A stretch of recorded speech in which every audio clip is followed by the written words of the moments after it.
It's frustrating to watch the violent alt-left destroy the rule of law in Canada. It bothers me that it's an attack on the oil and gas industry most of the time, which is such an ethical industry, so economically important to this country. But it would bother me no matter what the alt-left was attacking, because really it's attacking a pillar of our democracy. That is, we don't break the laws if we don't get our way in an election. Now, this has been going on for years, and you can't even blame it all on Justin Trudeau and his extremist Principal Secretary, Gerald Butts. These images I'm showing now of an environmentalist riot on Burnaby Mountain in BC against the Kinder Morgan Trans Mountain pipeline expansion. They were from a few years back when Stephen Harper was the Prime Minister, and he had a majority government, and Christy Clark was the Premier of BC with a majority government there. So you can't blame that on Justin Trudeau or John Horgan, the NDP Premier, can you? I mean, you can a bit. Their parties, their political allies are part of these illegal attacks. The CBC itself not only acts as the PR agency for these eco-terrorists, but they send in their last recognizable on-air personality, David Suzuki, to stand shoulder to shoulder with the criminals, as you can see here. I say criminals because they are breaking the law. The foreign-funded activists have a weird, gross shantytown in Burnaby. They call it Camp Cloud, which sounds peaceful and like it would smell fresh, like a cloud.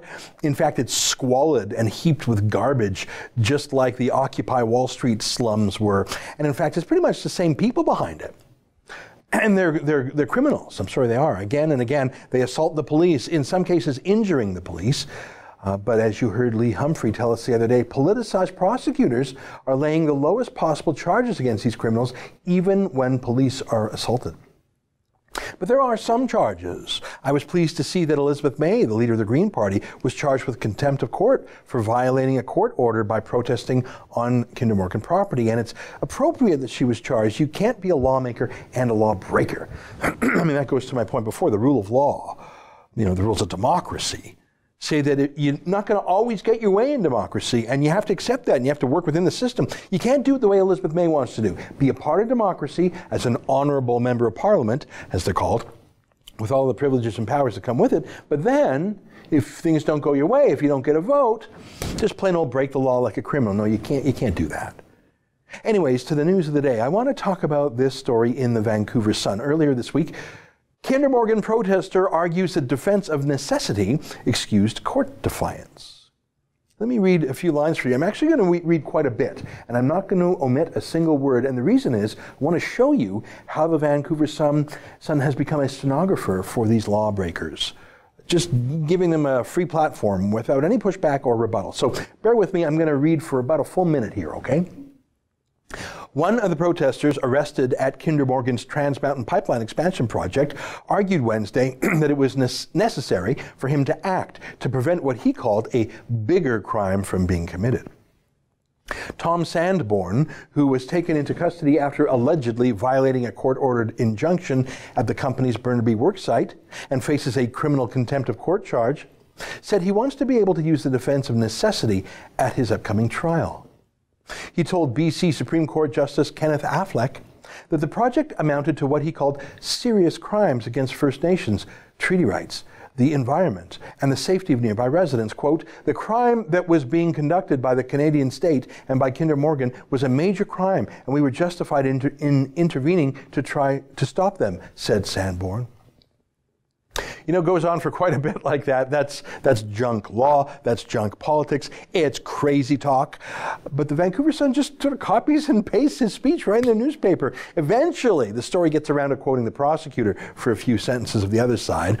And then the story ends this way. The judge pointed out to Sanborn that none of the available legal avenues, including appealing the court injunction, had been taken before some people decided to disobey the court order, unquote.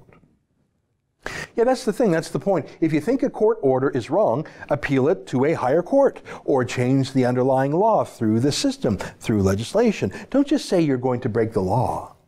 Okay, so that's the story, but there's a bit more to this story because who is that Sanborn? I mean, if you relied on the Vancouver Sun to, tell you, you'd think he was just some guy, some random Vancouver guy. In today's Vancouver Sun, he's mentioned again, and he's described only as a professional writer. Really? Is that who Tom Sanborn is? No, that is not who Tom Sanborn is. Tom Sanborn is a professional, lifelong protester and activist who works for foreign-funded anti-oil lobby groups. How do I know this? Well, I have access to this amazing research machine called Google, unlike the Vancouver Sun, apparently. So I typed in the words, Tom Sanborn.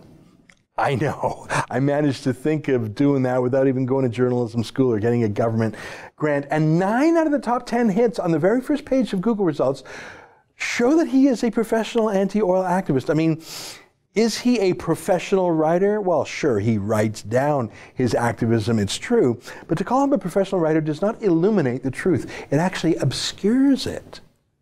So I clicked on the very first link that came up on Google, the very first one, and it takes you to the website of the Tyee, a Vancouver-based left-wing environmentalist website that is explicitly funded by the anti-oil lobby group called the Tides Foundation. It's actually the very first time I heard the word Tides Foundation is they were giving money to the Tyee.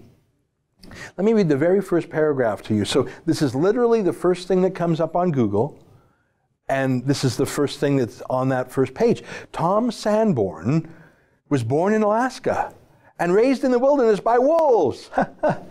Later, Jesuits at the University of San Francisco and radical feminists in Vancouver generously gave time and energy to the difficult task of educating and humanizing him.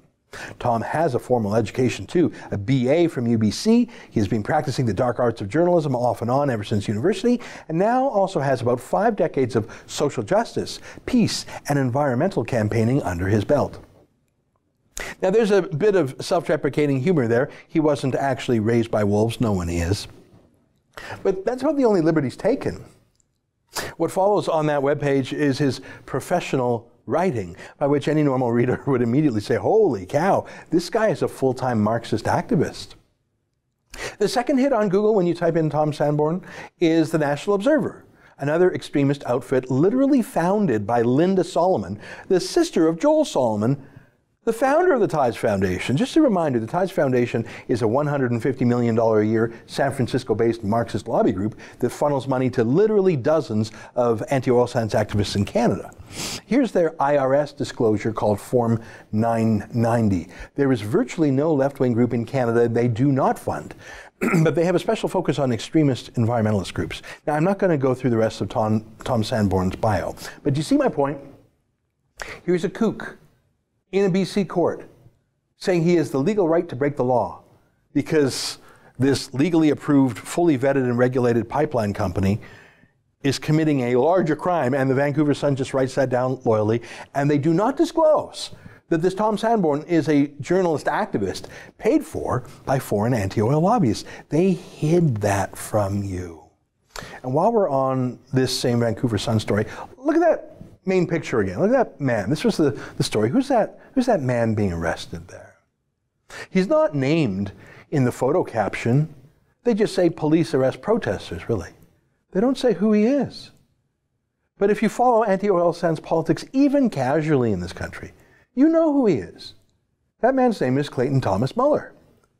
He's not from Burnaby. He's not even from British Columbia. He's from Manitoba, 3 provinces over.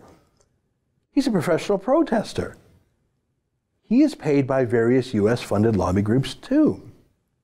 He literally jetted to Vancouver to be part of that protest. He got arrested on purpose. But you wouldn't know that from the report, would you? You'd think it's just, just British Columbians. Here's the seminal 2008 tar sands campaign document from the Rockefeller Brothers Fund in New York. I've shown this to you many times before. This is the first draft of the battle plan to attack oil sands and pipelines. And look at the front groups that agreed to take foreign money to attack the oil sands. I've shown this to you before. There's the WWF in the top right corner. Do you see that? That's Gerald Butt's old organization. He's working for Trudeau now, but he used to be their president. But you see that one sort of in the middle there? It says the Indigenous Environmental Network. That's Clayton Thomas Muller. He's with a lot of these groups, actually. He's basically a Hollywood actor hired to give an Aboriginal look and feel to events. So it's not all just white liberals from the US like Tom Sanborn. There has never been an opinion poll in British Columbia that I've ever seen that has shown that the popular support is against pipelines if the pipelines are done in compliance with environmental standards, which of course they are. The Kinder Morgan Trans Mountain Expansion Pipeline has been pumping away for nearly 70 years, by the way, without incident, and it has actually been filling up tanker ships in the Port of Vancouver for decades without a single navigational incident, ever. This whole Trans Mountain thing is just a modernization and expansion of an existing pipeline. So BCers know in their bones it's normal, it's fine, it's safe, and there's so many regulators scrutinizing it. But if you only pay attention to the CBC or the Vancouver Sun, you'd think everyone is against oil and gas and pipelines, your neighbors, your friends, and normal, just folks like Tom Sanborn, who's at most disclosed as a professional writer. Oh, and that handsome young Aboriginal man on the cover of the Vancouver Story. No. Tom Sanborn is a professional activist. Clayton Thomas Muller is a professional activist who flew in just to make an appearance. It's bad enough that our country is overrun with foreign-funded extremists looking to shut down ethical oil to the benefit of OPEC conflict oil, our competition. But what about the mainstream media? The Vancouver Sun, for God's sakes, that's either too lazy or too complicit to tell their viewers even the basic facts. That's an excerpt from my daily TV show, The Ezra Levant Show. Normally it's behind a paywall, but I thought you'd like this video, so we put it on YouTube. If you want to subscribe to watch the daily show every day, including always 2 interviews a day, and I read my hate mail, just click on this screen and become a premium member.